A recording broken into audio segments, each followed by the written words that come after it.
একটু আগে জানাইছি যে ওনার একটা মোবাইল আমরা পেয়েছি, ওই সিম থেকে আমরা আমাদের মোবাইলে ঢুকিয়ে ওনার ওখানে বাসা লেখা একটা নাম্বারে কথা বললাম।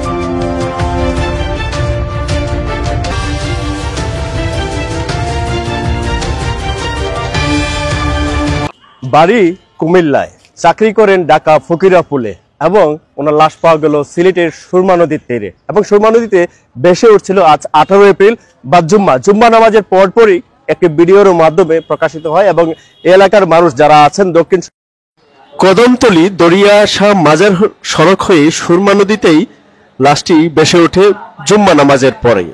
ব্রিজ যেটা রয়েছে, ব্রিজের প্রথমে একটি সিঁড়ি রয়েছে, সিঁড়ি দিয়ে নেমে দরিয়া শাহ মাজার এবং দরিয়া শাহ মাজার হয়েই সুরমা নদীতে একটি লাশ ভেসে ওঠে এবং এই এলাকার বাসিন্দা যারা আছেন, সাধারণ মানুষ যারা আছেন, তারা একত্রিত হয় এবং পুলিশ কর্মকর্তা যারা আছেন, পিবিআই বাহিনীতে যারা আছেন, তদন্ত কর্মকর্তা, তারা এসে লাশটি উদ্ধার করে এবং সর্বশেষ ওনার পকেটে মাত্র দুটি মোবাইল পাওয়া যায়। দুটি মোবাইলই যেহেতু পানিতে ভিজে মোবাইলের কোনো কাজ করছিল না, তখন মোবাইল থেকে একটি সিম খুলে পুলিশ কর্মকর্তা যারা আছেন ওনাদের মোবাইলে সিমটি লাগিয়ে ওনার বাড়িতে ফোন দিয়ে সর্বশেষ তথ্য জানেন যে ওনার নাম হচ্ছে সারোয়ার হোসেন, বাড়ি কুমিল্লায় এবং ঢাকার ফকিরাপুলে শান্তি পরিবহন নামের একটি পরিবহন রয়েছে, যে পরিবহনের কাউন্টারে তিনি চাকরি করতেন এবং এখানে কিভাবে আসলেন বা সিলেটে কিভাবে আসলেন ওনার পরিবারের কেউই জানেন না। এই ছিল সর্বশেষ আমাদের কাছ থেকে পাওয়া সর্বশেষ আপডেট এবং এই মুহূর্তে সুরমা নদীর পার থেকে লাশটি উদ্ধার করে নিয়ে যাওয়া হবে ওসমানী মেডিকেল কলেজে।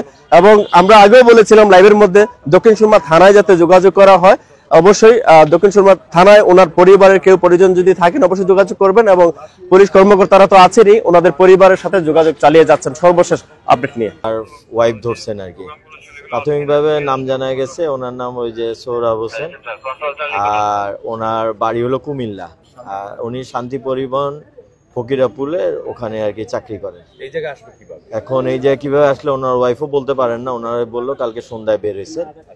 এখন শরীরে কোনো আঘাত না, শরীরে আমরা এখন পর্যন্ত কোনো আঘাতের চিহ্ন পাই নাই, তবে প্রাথমিকভাবে আমরা যখন সুরতাল করব পরিপূর্ণভাবে তখন হয়তো প্রাথমিকভাবে দেখা যাচ্ছে কোনো আঘাতের চিহ্ন নেই। যাবত পানিতে ছিল এরকম ধারণা করা যাচ্ছে। এটা আমার মনে হয় বেশিক্ষণ না, 24 থেকে 12 ঘন্টা এর বেশি হবে না, যেহেতু কালকে বের হয়েছে সন্ধ্যায়, তার মানে সিলেট উনি হয়তো রাতে এসেছেন, ভোর রাতের দিকে হয়তো আসতে পারেন। ভোর রাতে আসলে হয়তো আপনারা দেখতেছেন বেশিক্ষণ হয়নি।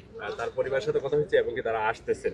হ্যাঁ, পরিবারে যেহেতু তার ওয়াইফের সাথে কথা হয়েছে, আমরা ওনাকে পুরো ঘটনা যেহেতু তাৎক্ষণিক হয়তো সাডেন একটা শক খেতে পারে, এই জন্য উনি যে মারা গেছে এই বিষয়টা প্রাথমিকভাবে জানাইনি। তবে ওনার পরিবারের, ওনার মেয়ে আছে, মেয়ের জামাই আছে, আমি বলছি ওনাদের পরিবারের যারা গার্ডিয়ান ওনাদেরকে একটু ফোন দিলে হয়তো বিষয়টা আমরা ওনাদেরকে বুঝাই বললে ওনারা পরবর্তীতে এখানে আসবেন। এখন আপনার তত্ত্বাবধানে লাশ? হ্যাঁ, এখন আমরা লাশ নিয়ে যাব, নিয়ে যাই এটাকে সুরতাল করবো, আমরা ওসমানী মেডিকেলে নিয়ে যাবো।